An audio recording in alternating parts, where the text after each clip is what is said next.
The feels.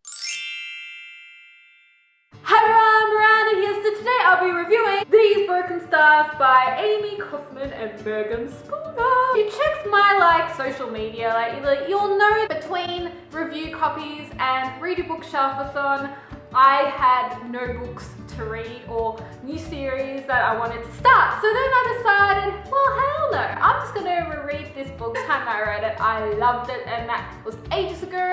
So I wanted to refresh my memory, and also I wanted to refresh my memory with reading this book because I am going to be heading to Reading Matters and meet the Aussie half of this duo, Amie Kaufman. It takes place on the 31st of May. I think she's doing like a signing and a little speech thing in the city, along with the author of Jump. So I am excited to be attending. I can't wait to meet her and just tell her how wicked this book is. I'm literally gonna meet her and just fangirl. It is so fucking awkward because someone just put something in my letterbox and is walking away.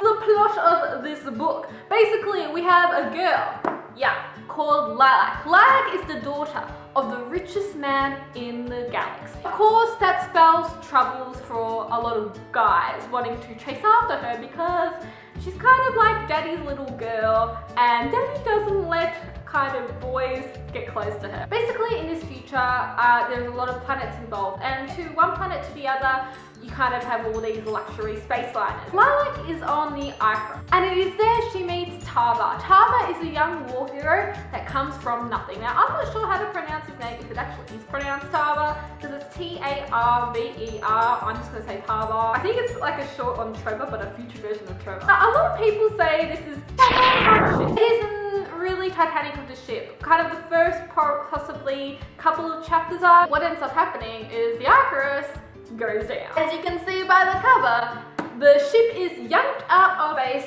and Lilac and Tara are the only two survivors. No, they are not humans that can breathe in space as they look like they can in this cover. That looks like her dress is a massive ass parachute. It's Titanic versus Adam and Eve versus Survivor. They're trapped now on this mysterious planet, and weird stuff starts to go down. They end up falling in love. So I would suggest it to everyone that loves romance, sci-fi, and fantasy. Make sure to pick this book up. That's just the end for the non-spoiler section. If you don't want to be spoiled, I suggest you click out.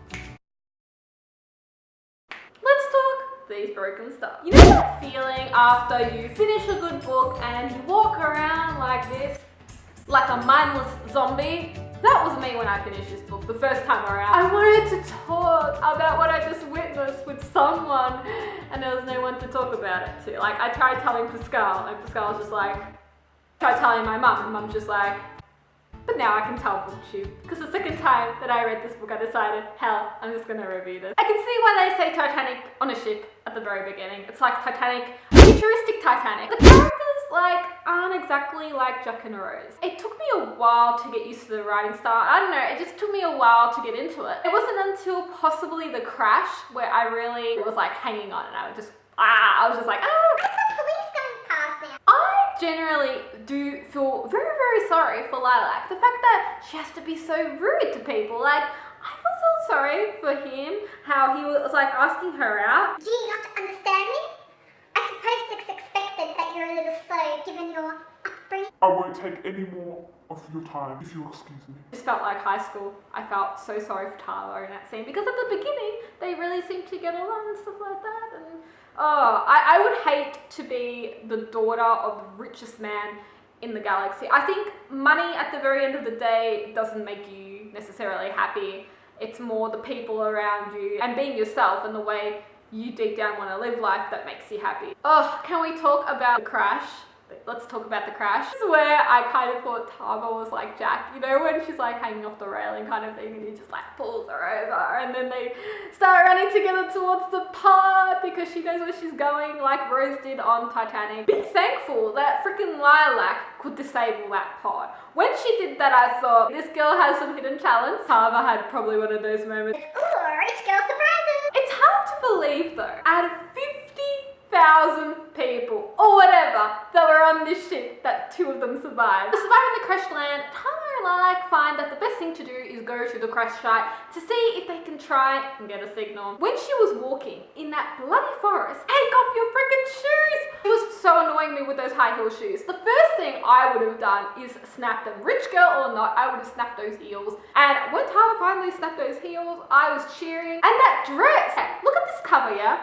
Look at the massive dress. Her dress must have been huge. Wouldn't she just like rip it from the beginning, Survivor style? I reckon she would have walked way better if she did that. I did think that she was starting to go a bit nutty when she started seeing things that started to happen on the planet. Quite honest, I thought that went down because maybe when she was electrocuted, I don't know, it just messed with her brain in a way. And that wasn't necessarily the case. This planet was trying to tell them something the whole entire time. But at the beginning I thought, oh, she's kind of, I don't know. Then I started thinking, is this planet like really bad? Maybe this is like the planet of spirits or something where you see dead people? Because she ended up seeing the people that Tara married and she never even saw those people in real life. This book turning into the TV show of Lost, because that's what it started to feel like. When random things start to go down, we do find out about this planet and how the energy on this planet and stuff like that can recreate things. I was just thinking, you know how the planet at the end of the day didn't want them dead? Well, wouldn't they help when, you know how there was that massive animal or something and then Lilac was like running up the tree and she was screaming and There's only one animal on this planet the whole entire time. I was expecting more. And he thought the planet could have saved them as well in that scene, like, I don't know, made like another animal to come in defense. Because they're the only two people, you're gonna expect a little romance. I really started to believe the connection that started to form between the two characters. And if there is connection, if it's believable, I'm happy. Not that I necessarily ship this couple a lot. I don't love them. They're not like a Luce and Daniel for me, or a Will and Tessa for me, or, you know, like a ha couple. But nonetheless, I actually didn't mind them. I really liked how Tara saw the beauty in Lilac. Even though Lilac at the beginning kind of was very guarded, she put a wall up, he really kind of broke that wall and got through to her as a person. Tara, you know, he wasn't my favourite book boyfriend. He was very wise, he was very nice, he had his head screwed on the right way, but I wouldn't go for him. The moment when they both see Tara's house, I was just like, whoa, now he's going mental. Is it something they ate? Is the ration bars going to their head? Maybe it's something in the food that they end up cooking that makes them see these things. I still was guessing. Planet starts telling them things. Lilac gets that vision of the cave crashing in. Canteen gets remade, and also the flower. And you know what Tara does? Straight away with the canteen, he freaking drinks it. I would be thinking twice about drinking that thing. But before that, Lilac does end up saving Tara's life. And this is where I really thought she, you know, deep down is a very, very strong character. When she goes back into the Icarus and now it's abandoned, it was a very big moment. And the fact that she was walking among all these dead bodies, yeah, even so, I thought the smell would be worse. Lilac brings him back to health because she found the sick bay, yeah. And also, oh my gosh, gets out of that freaking mechanic suit. I just can imagine the smell of these characters in this book. I know it's a weird thing to think that they're abandoned on a planet with nothing, hygiene. I don't know. I just can't imagine. Anyway, I was eating chocolate while they were like surviving. Lilac then gets really pissed off at Tara because wants him to have feelings for her, even though he does, but Tara feels like he has to hide those feelings because, you know, she's the richest girl. Is she gonna go back to like being snobby when she goes back to being on her own planet or her ship? Soon after that, they end up finding a building. Ooh, so now we see that there was human civilization there before. This put them in a very good mood because on page 255, like onwards kind of, next minute they sleep together. I was confused because like, did they 100% sleep together? Because there was something about his clothes being like, phew, but if they did, holy moly. What is with me, no offense, like reading all these books where they have like it in less than a month? I must be missing something. Lilac then feels like she has to sacrifice herself to open the building. Yeah, that explosion, the whole way it went off, they should have planned that out so much better. I thought she was being a bit stupid. She dies, Tara's left on the planet, and it reminded me of I Am Legend, the only guy, except Tara doesn't have a dog, but, you know, he could adopt something there. I'm like, oh, this is how it ends. But I knew deep down Lilac had to come back some way. When Lilac ends up coming back as a copy, that was just the weirdest thing. I felt like I was rereading the Gone series where weird shit goes down. I was just amazed that this copy of Lilac had the same feelings as her, the emotions, the memories. It was her. But then it wasn't her because she saw her body in the grave. It's weird. I don't know. It's like a weird clone.